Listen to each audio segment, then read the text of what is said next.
Today I'm out scouting for possible photo locations. I'm gonna let you know where, why and how I do it, and also I'm gonna talk about two different approaches when it comes down to outdoor photography.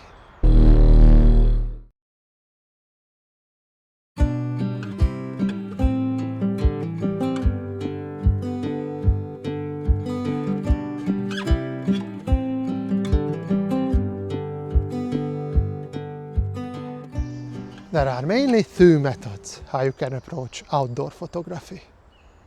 You can simply turn up on a location, no matter what the light is doing, what time of day it is, or what the weather looks like.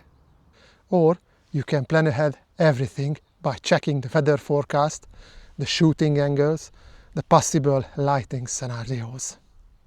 There are no good or bad between these two methods. Both have advantages and disadvantages, and both can be enjoyed. Meanwhile, I have arrived to my first location, Broadway Tower.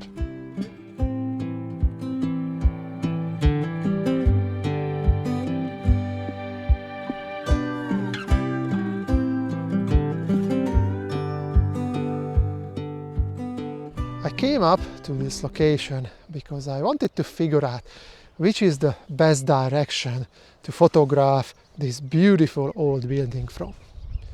And for me it's quite straightforward that this is the right place. I tried it from the other direction, but unfortunately there are too many distractions in that area. There are bushes, trees, fences, and it just doesn't look that nice and clean, which is required for a nice minimalist photo. Unfortunately, the weather is not really perfect for a minimalist shot. There are clouds which are not really moving on the sky, so I'm going to come back later when the circumstances are going to be all right. Either I'm going to have nice clear skies or moving clouds, and I can use long exposure to create ethereal type of minimalist photo. And I also wanted to decide if I wanted to have a portrait orientation or a landscape orientation photo of this beautiful tower. Impressive view, isn't it?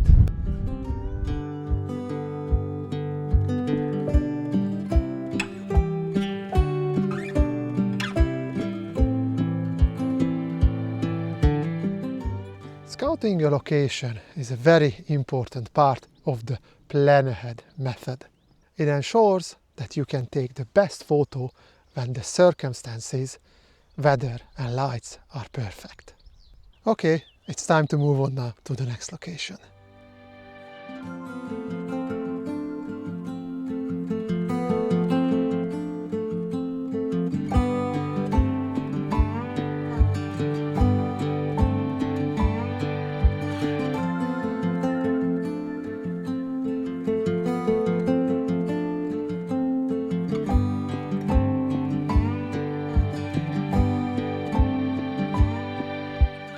Scouting can be especially useful when you shoot something on the countryside and there are variables, unknown variables.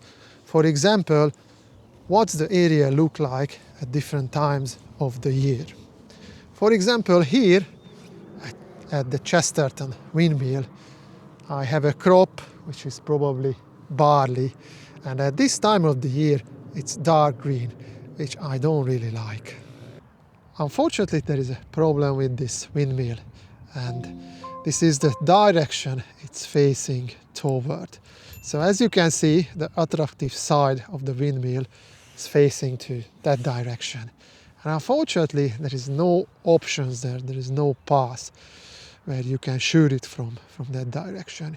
You can go down to the road, which is running just down there, and maybe you can find a suitable spot and you can use a telephoto lens to zoom in a little bit to get an attractive point of view.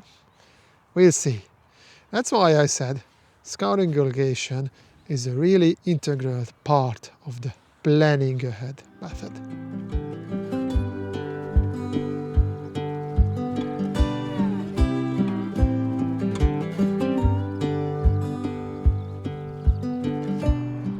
The two important things which matters when you plan ahead is the weather and the direction of the light. I usually use two tools to determine what exactly the weather is going to be and where the light's going to come from. For the weather, I usually use the Clear Outside app and website. I'm going to link it down in the description. And to tell where the light's going to come from, I just use a simple website called suncark.org. There are many other options like the Photopills app and so on and so forth, but I just like the simplicity of this website. And probably I have to come back somewhere in the mid of the summer or late summer when these wet fields around the windmill are beautiful golden yellow and they can provide a stunning foreground for the windmill. There is still one more location I like to visit, and there I'm gonna talk about when the just turn up and go with the flow approach can be useful and how you can enjoy that.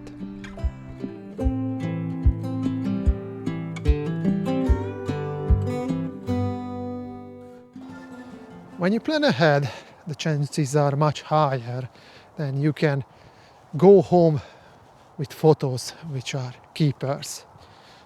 But also the disappointment can be much higher, because there are occasions when no matter how much you prepare in advance, it's just not going to happen. The weather is not going to do what you want it to do, and the circumstances are not going to be right.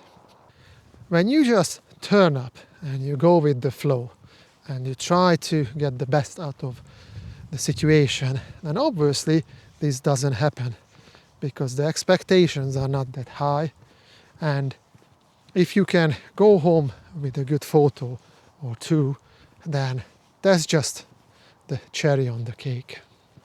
Meanwhile, I have arrived to my third and final location for today. This is here Burton Dussett Country Park.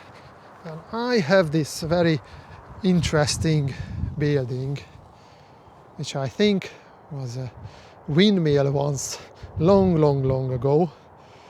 And this is gonna be my point of interest for today.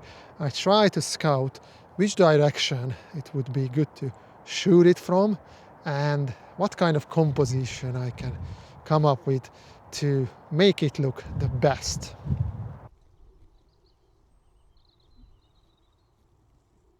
I don't have too many options here at this location. The foreground is green grass and it's not going to turn into golden yellow like the wet fields at Chesterton Windmill. I walked around the subject and I think this spot where I'm standing at the moment would be the best to shoot it from. And I think the best crop ratio would be a landscape orientation at 16:9. So all in all, the conclusion, I have to return here when the circumstances are right, the light coming from the right direction and the sky is a little bit darker. I like to talk about the second method, the just turn up and go with the flow method. I usually do this type of photography where I'm going into a woodland and I'm taking macro and close-up photos, because I can't really prepare for a woodland scene. The vegetation is different every season and the light condition can change quickly. The advantage, obviously, I have no high expectation when I go into the woodland, and also there is a beauty in that when you can find a subject and solve a kind of a task, trying to photograph, trying to show that subject in the best light and in its best form. So if you want to summarize the two methods, I don't think either of them is better than the other one. It also depends on your personality, because there are people who doesn't like to be disappointed when they put in the hard work and the preparation. And there are also people who like to be engaged in the moment and just go with the flow and enjoy the whole process of photography, not just the end product, the photo. I hope you have found some value in today's video.